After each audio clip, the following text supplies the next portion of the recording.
예, 우리 같이 인사 나누겠습니다. 일주일 동안 애쓰셨습니다. 예, 은혜 받고 돌아갑시다. 예, 이 시간에는 마태복음 13장 10절부터 13절 말씀까지 읽었습니다. 은혜 받을 말씀의 제목은 너희입니까? 그들입니까? 입니다. 너희입니까? 그들입니까? 자, 먼저 본문 1절부터 2절까지 보겠습니다. 시작. 그날 예수께서 집에서 나가사 바닷가에 앉으심에 큰 무리가 그에게로 모여들거늘. 자, 본문을 보면 예수님의 말씀을 들으려고 많은 사람들이 예수님 주변에 모여들었다 그랬습니다. 그런데 여기서 많은 사람들이 예수님 주변에 모여드는 날이 어떤 날이라 그러냐? 그날 그랬어요. 그날. 그럼 여기서 말하는 그날이 언제를 얘기할까요? 그걸 알려면 앞장을 봐야 됩니다. 마태복음 12장을 보면 이 당시에 종교 지도자라고 할 수 있는 바리새인들과 서기관들이 예수님을 고발할 거리를 찾으려고 이것저것 대답하기 곤란한 질문을 예수님께 해요. 성경에 보면 심지어 이들의 마음이 완악하다는 건 뭐냐면 굳은 살이 배겼다는 거예요. 딱딱하다는 거죠. 완악해서 어떻게 하면 예수님을 죽일까를 의논하던 그때예요. 그런 때에 또 다른 한편에서는 예수님의 말씀을 사모해서 예수님의 말씀을 들으려고 수많은 사람들이 예수님께 모여들었습니다.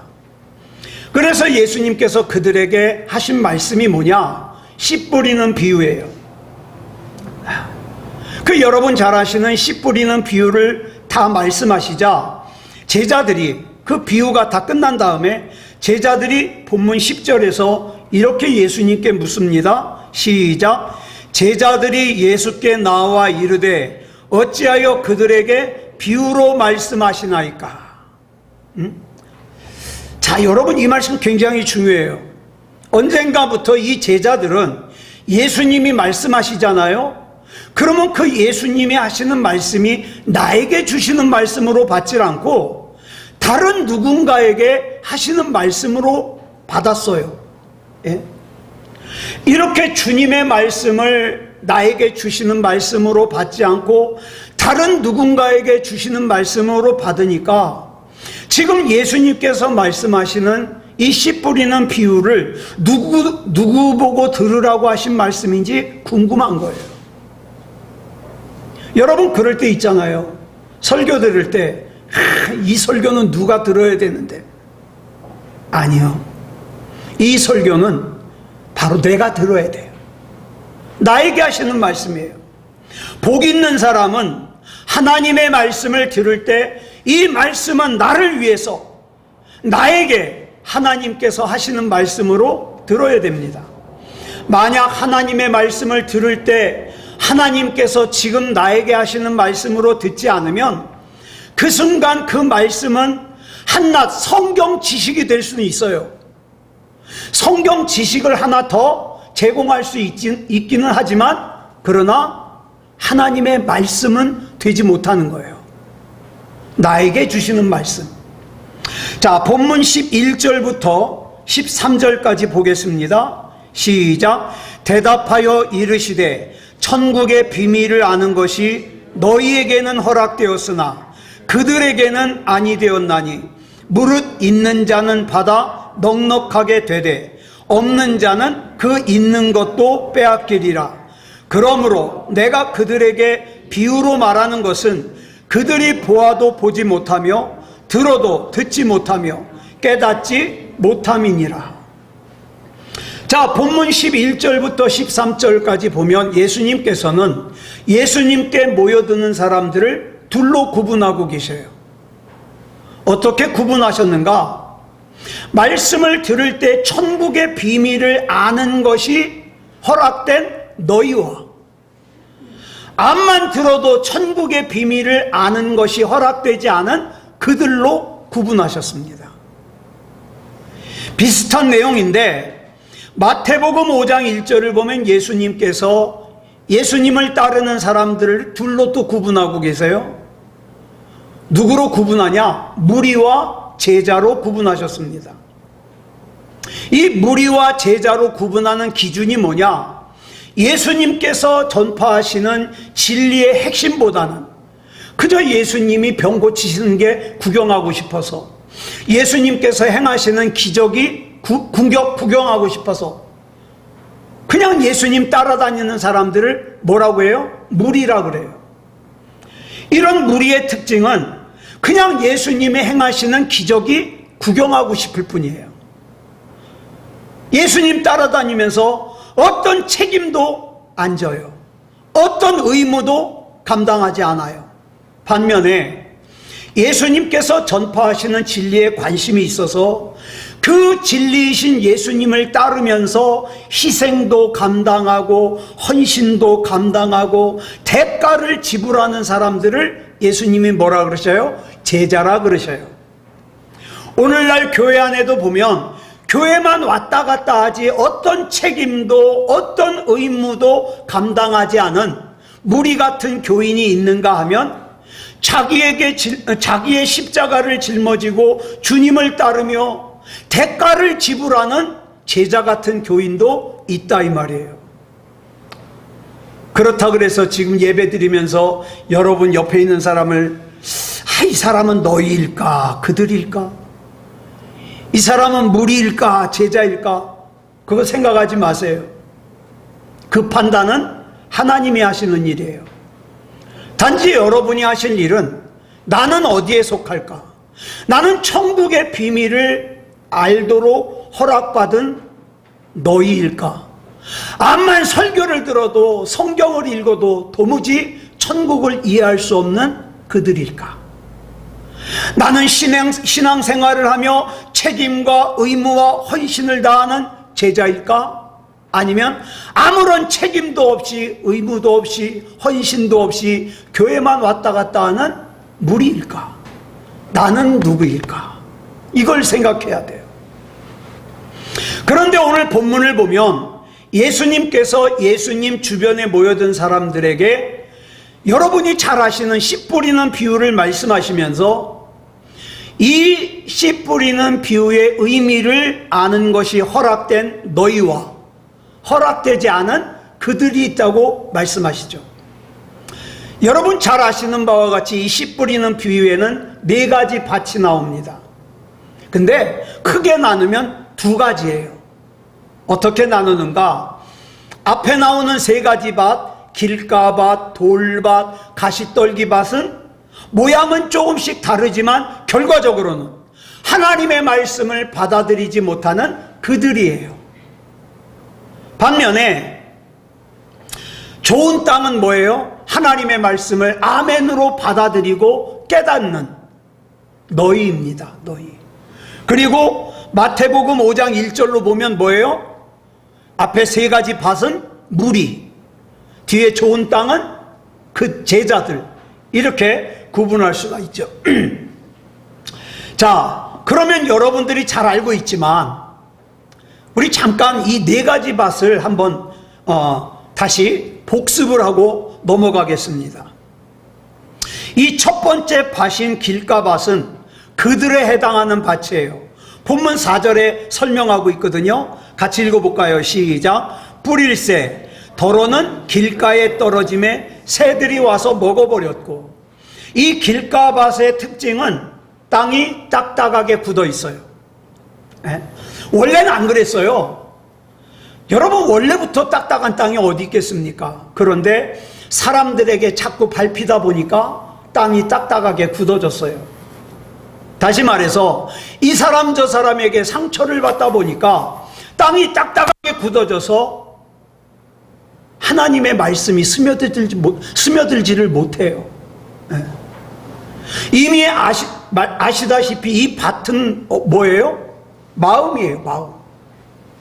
이 세상을 살면서 이 마음이 너무 딱딱하게 굳어져 가지고 이 사람 저 사람에게 상처를 받다 보니까 굳어져 가지고 하나님의 말씀이 스며들지를 않아요. 예. 자, 그런데 이 딱딱하게 굳어진 땅에 하나님 말씀이 뿌려지니까 이 씨가 스며들지를 못하는 거죠. 여러분, 제가 여러 번 말씀드렸는데 이 스크루테이프의 편지라는 책이 있어요. 그 유명한 영성 훈련가인 C.S. 루이스라는 분이 쓴 책인데, 이 책은 고참 악마가 이제 막 악마 일을 시작하는 자기 조카 웜우드에게 어떻게 하면 인간의 영혼을 타락시켜서 지옥에 끌고 갈 수 있는지 자기가 경험한 31가지의 얘기를 쓴 책이에요. 참 재밌어요. 그 중에 하나가 이런 내용입니다. 어느 신사가 일주일에 한 번씩은 꼭 습관적으로 동네에 있는 도서관을 가요. 가서 신앙 서적을 읽는데, 책을 읽을 때마다 이 신사의 마음속에는 이런 생각이 드는 거예요. 하나님이 정말 살아 계실까? 하나님이 정말 살아 계신다면 내가 이렇게 살면 안 되는데, 그러면 내가 하나님과 좋은 관계를 맺으려면 어떻게 해야 되지? 이런 생각이 드는 거예요. 한참 이 생각에 잠겨 있는데 마귀가 간 거예요. 그래서 말을 걸죠. 이봐, 뭘 그렇게 골똘하게 생각하는가? 지금 점심시간일세 밥 먹어야지. 시간을 보니까 벌써 점심시간이에요. 그래, 점심 먹고 다시 생각하자. 그리고 책을 덮고 식당으로 갔습니다. 밥을 먹으려고 하는데 아까 했던 생각이 또 문득 떠오르는 거예요. 내가 하나님과 좋은 관계를 맺으려면 어떻게 해야 되지? 그러고 있는데 또 마귀가 말을 걸어요. 밥 먹으면서 무슨 생각을 그렇게 골똘하게 해? 밥 먹을 땐 밥만 먹게. 그래서 다시 생각을 접어두고 밥을 먹습니다. 열심히. 그리고 밥을 먹은 다음에 다시 도서관으로 가서 아까 읽던 책을 마저 읽으면서 아까 했던 생각을 마저 막 하려고 그러는데 마귀가 뒤에서 또 말을 걸죠. 여보게, 오늘 바쁜 일 있다 그랬잖아. 오늘만 날인가? 빨리 가서 그 바쁜 일 먼저 해결하고 지금 하는 생각은 천천히 하게. 그래가지고 그 신사는 읽던 책을 다시 꽂아놓고 나와가지고 도서관에서 나와서 차를 타고 아무 일도 없었다는 듯이 일상생활로 돌아가요. 그 일상생활로 돌아가는 그 신사의 뒤에서 마귀가 회심의 미소를 짓고 있는 거죠. 오늘도 하나님과 관계를 좋게 만들려고 하는 사람을 그냥 돌려보냈다 이거죠. 여러분, 마귀는 지금도 가능하면 저와 여러분이 내가 읽고 있는 하나님의 말씀의 의미를, 내가 듣고 있는 설교의 의미를 깨닫지 못하게 하기 위해서, 하나님의 약속의 가치가 얼마나 중요하고 큰지를 이해하지 못하게 하기 위해서, 하나님의 말씀에 무관심하게 하기 위해서, 하나님의 말씀대로 살지 못하게 하기 위해서 방해를 합니다. 그러면 어떻게 방해를 하냐? 내 가장 가까운 사람들을 사용해서 방해를 해요. 믿음이 전혀 없는 사람들은 아예 생각할 생각조차 없죠. 그런데 그래도 믿음이 조금 있는 사람은 어떡합니까? 이 바쁜 것만 지나가면, 내가 생활이 조금만 여유가 생기면, 그러면 내가 하나님과 관계를 더 잘 맺을 거야. 그러면서 미뤄요. 그러니 하나님의 말씀이 아무리 큰 권세와 능력을 가지고 있다 하더라도 그 하나님의 말씀이 마음밭에 심겨지질 않으니까 아무런 열매도 맺을 수가 없는 거예요. 10년 전이나 지금이나 10년 후나 똑같은 거죠. 그래서 이런 사람들에게 나타나는 현상이 있는데 뭐냐? 어느 순간에 하나님의 말씀이 그 마음밭에 뿌려지긴 했지만 이런 이유 저런 이유로 그 말씀이 뿌리를 내리지 못하니까 어떻게 했다고 그랬어요? 새들이 와서 그 뿌려진 씨를 홀랑 먹어버렸다고 그랬어요. 여기서 말하는 새가 뭐예요? 마귀예요. 마귀가 와서 내 마음밭에 뿌려진 하나님의 말씀을 홀랑 먹어버렸어요. 그래서 어떡합니까? 그 마귀는 마음의 밭이 딱딱하게 굳어있는 상태에서 하나님의 말씀이 심겨지는 것을 그대로 내버려 두질 않아요. 악한 마귀는 우리를 속이기 위해서 나는 교회에서 사람에게 상처를 받았으니까 하나님의 말씀의 은혜를 받지 못하는 게 당연해, 이렇게 생각하게 만들어요. 나는 지금 너무나도 바쁘니까 하나님의 말씀에 은혜 받지 못하는 게 당연해, 이렇게 속여요. 그러면서 그 마음이 점점 더 딱딱하게 만들어서 결국에는 예배를 떠나게 만들고 교회를 떠나게 만들고 그들이 되게 하고 무리가 되게 하고 불신앙이 되게 하는 거예요. 이게 길가밭. 그런가 하면 두 번째 밭이 있어요. 두 번째 밭은 돌밭입니다. 본문 5절로 6절 보겠습니다. 시작. 더러는 흙이 얕은 돌밭에 떨어짐에 흙이 깊지 아니하므로 곧 싹이 나오나 해가 돋은 후에 타서 뿌리가 없으므로 말랐고. 이 돌밭의 특징은 겉에는 흙이 얇게 덮여져 있어요. 그런데 조금만 들어가면 돌이 있어서 뿌리를 내릴 수가 없어요. 그래서 씨가 아예 조금도 스며들 수 없었던 길가밭보다는 조금 양호하지만 뿌리를 내리지 못하는 건 똑같아요. 이런 부류에 속하는 사람이 어떤 사람이냐? 하나님의 말씀을 들으려고 교회에 오기는 옵니다. 그리고 예배를 드리면서 하나님의 말씀을 들으면서 찬양을 하면서 잠시 동안은 은혜도 받아요. 감동도 해요. 마음의 뜨거움도 있어요. 그런데 그게 오래 가질 못해요. 교회를 나서면, 교회 문 밖으로 나서면 세상이 더 좋아서, 사람이 더 좋아서 하나님의 말씀이 뿌리를 내리지 못하기 때문에 결국 믿음도 말라버리고 은혜도 말라버려요. 이런 사람들의 특징이 지금 들었던 말씀의 제목도 이따가 까먹어버려요. 오늘 말씀의 제목이 뭐지? 이렇게 까먹어버려요. 그러면서 교회는 왔다 갔다 하지만 보아도 보지 못하고 들어도 듣지 못하는 그들이 되고 무리가 되고 불신앙이 되는 거예요. 그런가 하면 세 번째 밭이 있어요. 가시떨기밭. 본문 7절 보겠습니다. 시작. 더러는 가시떨기 위에 떨어짐에 가시가 자라서 기운을 막았고. 이 가시떨기밭의 경우는 어느 정도 뿌리를 내려요. 그러니까 앞에 나온 길가밭이나 돌밭보다는 상태가 양호해요. 근데 환경이 안 좋아요. 가시가 자라가지고 기운을 막았어요. 여러분, 기운을 막았다는 게 무슨 뜻이냐면 질식시킬 정도로 숨을 못 쉬게 한다는 거예요. 그러면 이 가시밭은 뭘 의미하냐? 여러분, 이 길가밭이나 돌밭은 어디에 문제가 있어요? 자기 내부에 문제가 있어요.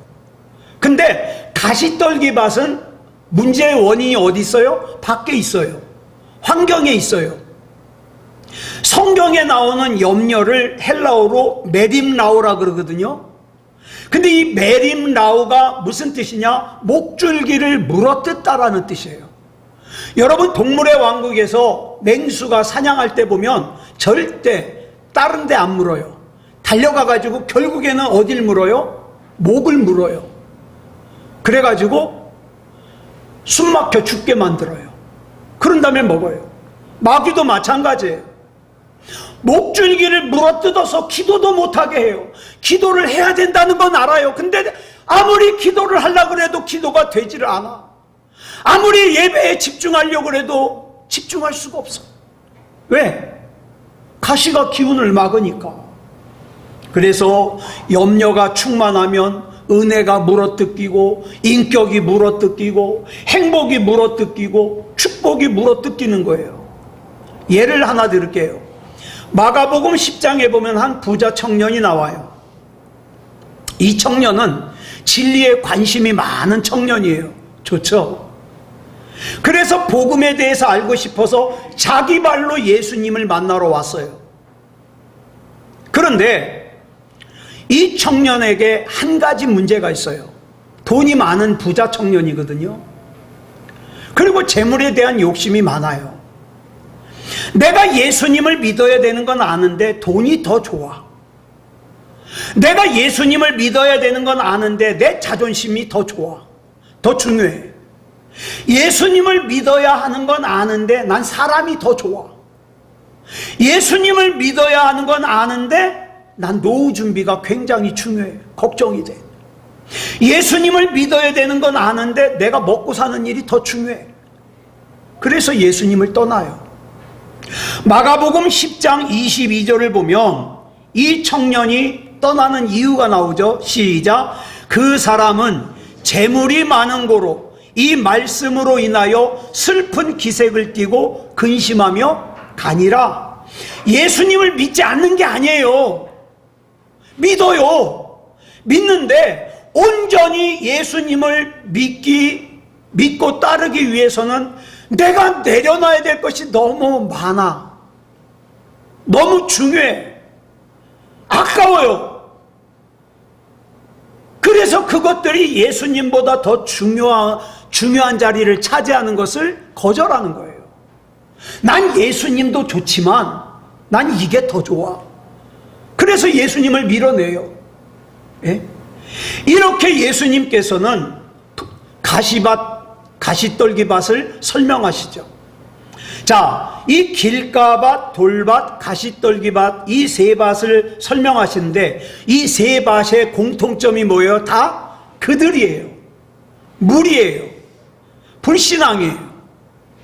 이제 마지막에 좋은 땅이 나오는데 본문 8절입니다. 시작.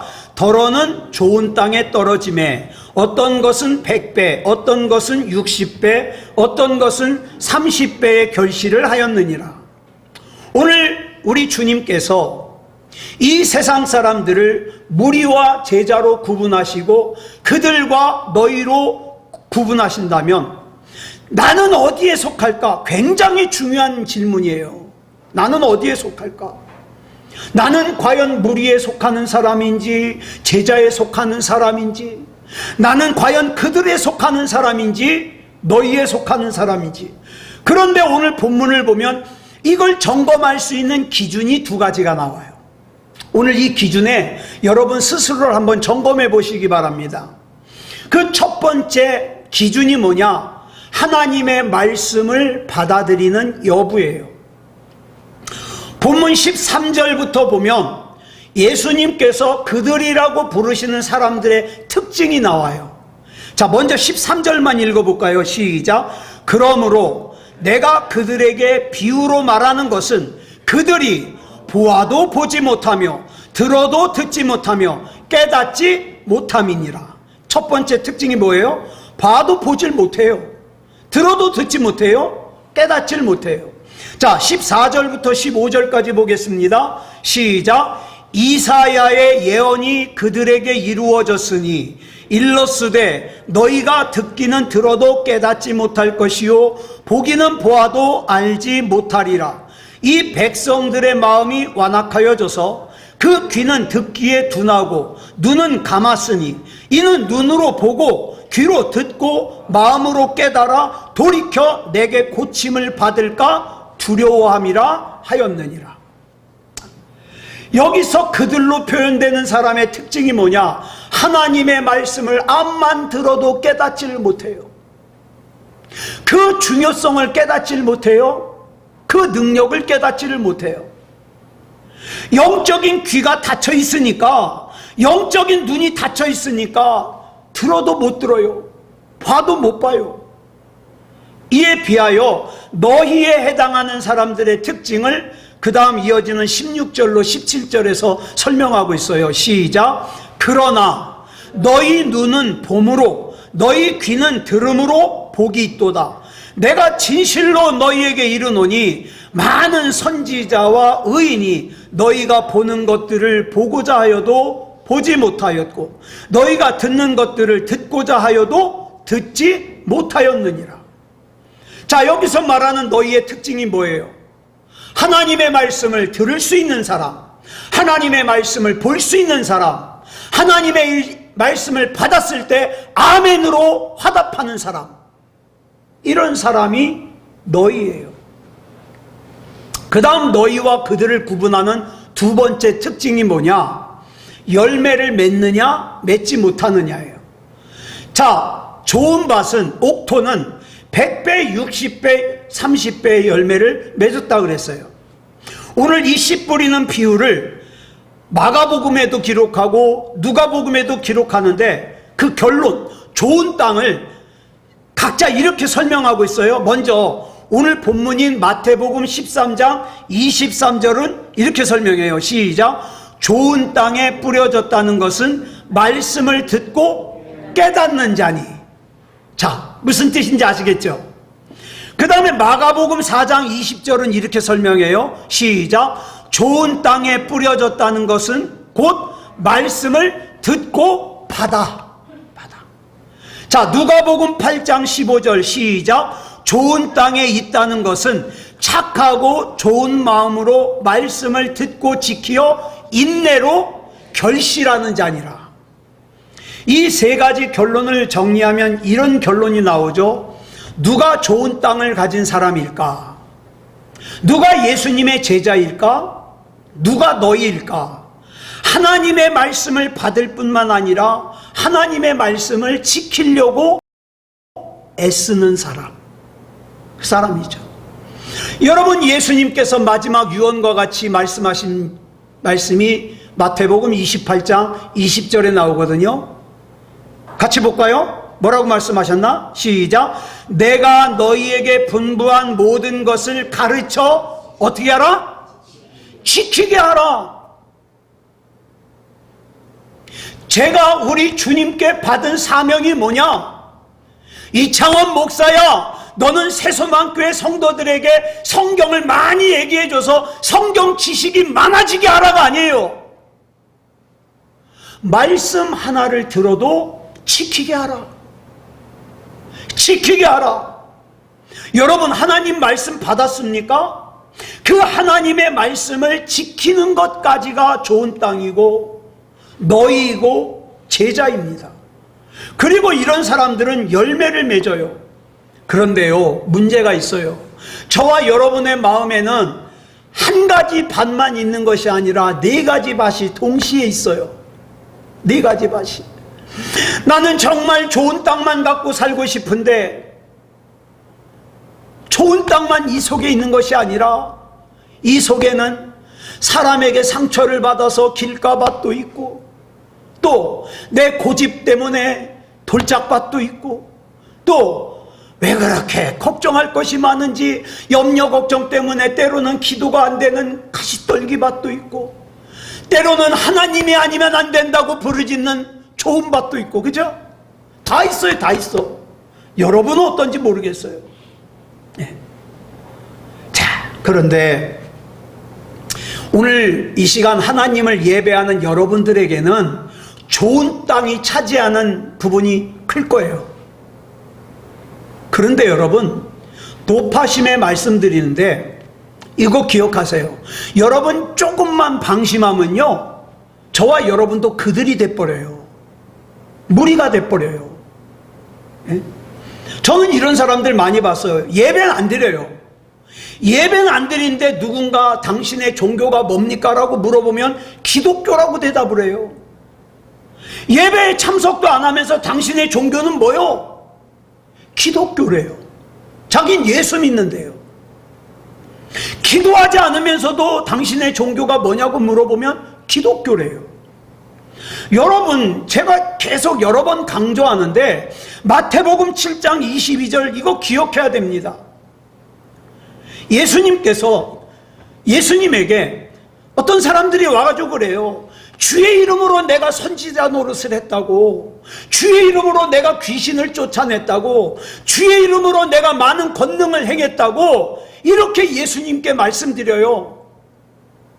무슨 뜻이에요? 내가 예수님의 이름으로 목회를 했잖아요. 내가 예수 이름으로 귀신을 쫓아내는 능력을 행했잖아요. 내가 예수 이름으로 병을 고쳤잖아요. 내가 예수 이름으로 기적을 행했잖아요. 그러니까 나는 당연히 천국 가야지요. 그런데 예수님께서 23절에서 뭐라고 말씀하셔요? 줄친 것만 시작. 내가 너희를 도무지 알지 못하니 불법을 행하는 자들아 내게서 떠나가라. 네? 그러니 여러분, 예배 안 드리면서도 자기가 기독교인이라는 사람, 기도 안 하면서도 자기가 기독교인이라는 사람, 더 말할 것도 없죠. 하나님께서 미워하는 죄를 짓고 살면서도 자기는 예수 믿는다고 하는 사람, 자기는 기독교인이라고 말하는 사람. 여러분, 또다시 질문합니다. 여러분은 어디에 해당하십니까? 너희에 해당하십니까? 그들에 해당하십니까? 무리에 해당하십니까? 제자에 해당하십니까? 굉장히 중요한 질문을 드리는 거예요. 믿음의 대가를 지불하지 않고 그저 신앙생활을 한다는 게 구경만 하는 사람은 무리에 속합니다. 내가 정말 하나님을 믿기 때문에 그 믿음의 대가를 지불하는 것, 제자예요. 천국의 비밀을 내가 깨닫고 아는 것이 허락된 사람은 너희예요. 근데 그들은 이해를 못해요. 네. 우리는 모두 좋은 땅이 좋다는 건 다 압니다. 그렇다면 우리가 좋은 땅이 돼서 너희가 되고 제자가 되기 위해서는 어떻게 해야 될까요? 제일 먼저 땅을 갈아엎어야 됩니다. 그런데 여러분, 제가 만난 사람들 중에 많은 사람들이 원하는 게 뭔지 아세요? 요구하는 게, 내 인생은 갈아엎지 말고 그냥 그 위에 하나님의 은혜만 덮어달라는 거예요. 하나님의 응답만 덮어달라는 거예요. 내가 그냥 사는 삶, 지금 사는 삶, 이거 그냥 내버려 두고 내가 원하는 것만 들어달라는 거예요. 여러분, 그 땅 갈아엎지 않으면 하나님의 말씀이 뿌리 내리는 것을 방해하는 원인인 쓴뿌리를 해결할 수가 없어요. 그런데 이 세상을 살아가는 사람들을 보면 네 가지 밭을 다 가지고 있는데 갈아엎으려고 하지 않아요. 하나님, 내가 왜 이런 마음이 든대요? 하나님, 내가 왜 이런 생각이 든대요? 하나님, 이 마음을 갈아엎어 주시옵소서. 하나님께서는 아브라함을 갈아엎어서 아브라함이 되게 하셨습니다. 예수 믿는 사람들을 핍박하던 사울을 갈아엎어서 바울이 되게 하셨습니다. 자기 아버지와 형에게 사기쳤던 야곱을 갈아엎어서 이스라엘이 되게 하셨습니다. 공통점이 뭐예요? 갈아엎어야 돼요. 그러면 갈아엎기만 하면 다냐? 아니요. 이 속에 박혀있던 돌들이 나오잖아요. 갈아엎으면 그거 빼서 버려야죠. 가시떨기 나오면 빼서 버려야죠. 그러면 집어서 밖에 버릴 수 없을 정도로 큰 돌이 나오면 어떡할까요? 그 깨트려요. 여러분, 옛날에 이런 찬양했던 거 기억하세요? 바위돌 깨트려 돌멩이, 돌멩이 깨트려 자갈돌, 자갈돌 깨트려 모래알. 그거 기억나세요? 자꾸 깨트려야 돼요. 내 속에 내 고집이 강한 거, 하나님의 뜻보다 내 뜻이 강한 거 자꾸 깨트려야 돼요. 네. 그렇기 때문에 여러분, 좋은 땅은 하루아침에 되는 게 아니에요. 예전에 제가 TV에서 씨 뿌리는 모습을 보니까 농부가 이렇게 씨를 뿌리다가 돌멩이가 있잖아요. 그럼 씨 뿌리다 말고 그 돌멩이 집어서 밖에 버리고 또 씨를 뿌리더라고요. 저와 여러분의 삶이 그래야 돼요. 네. 제가 보니까 여러분들은 그다지 뭐 이렇게 들지 못할 정도의 그런 돌은 없을 거예요. 예? 그렇지만 돌멩이 나오면 자꾸 빼서 버려야 돼요. 그래서 여러분, 신앙생활이 그래서 어려운 거예요. 교회만 왔다 갔다 해서 신앙생활이 되면 얼마나 쉬워요. 그래 예수님께서 뭐라 그랬어요? 좁은 문으로 들어가라, 넓은 문으로 들어가라? 좁은 문으로 들어가라. 넓은 길로 가라, 좁은 길로 가라? 좁은 길로 가라. 왜? 자꾸 갈아엎고 뽑아서 버려야 되니까. 그런데 이 길을 가야 하나님의 복이 있어요. 그러므로 우리는 그 과정 가운데 중간에 주저앉아서 힘을 달라고 기도해야 됩니다. 내 옆에 내 사랑하는 사람들이 믿음에 관하여 파손해가지고 신앙생활을 중단하고 하나님을 원망하고 하나님을 믿지 못하는 사람이 있으면 구경만 하지 말고 어떻게 해요? 같이 기도하고 같이 골라내야 돼요. 같이 골라내야 돼요. 오늘 이 시간 예배를 드리는 저와 여러분은 오직 예수님만을 나의 중심으로 삼고 나의 근원으로 삼고 나의 소망으로 삼고 나의 인도자로 삼고 사는 너희가 되고 제자가 되고 진짜 믿음다운 믿음을 가진 진짜 그리스도인이 되기를 그리스도 예수님의 이름으로 축복합니다. 기도하겠습니다. 사랑의 아버지 하나님, 감사합니다. 오늘 이 시간 마태복음 13장에 나오는 비유를 살폈습니다. 난 정말 항상 믿음다운 믿음으로 살고 싶은데 나도 모르는 사이에 내 밭에 돌밭이 자꾸 넓어지고 가시떨기밭이 자꾸 넓어질 때가 있습니다. 하나님, 그때 빨리 깨닫게 하시고 갈아엎어서 옥토를 유지할 수 있도록 인도해 주시옵소서. 우리 사랑하는 성도들이 살아가야 되는 이 세상은 힘듭니다. 어렵습니다. 사람의 힘으로는 도움이 되질 않습니다. 하나님께서 늘 동행하여 주셔서 힘이 되어 주시고 능력이 되어 주시옵소서. 사랑의 아버지 하나님, 나 어느 곳에 있든지 늘 마음이 편안하다고 고백하고 간증하는 우리 성도들 되게 해 주시옵소서. 우리 성도들 하나님 것이니 하나님의 것인 우리 성도들은 하나님께서 책임져 주시옵소서. 연약한 육체도 치료해 주시고 불안에 떠는 마음도 치료해 주시고 내 마음, 내 생각, 내 마음대로 할 수 없는 것도 치료해 주셔서 우리 주 예수 그리스도 이름으로 강건할 수 있도록 인도해 주시옵소서. 모든 것을 우리 주님 앞에 맡겨드리오며 그리스도 예수님의 이름으로 간절히 기도드렸사옵나이다. 아멘.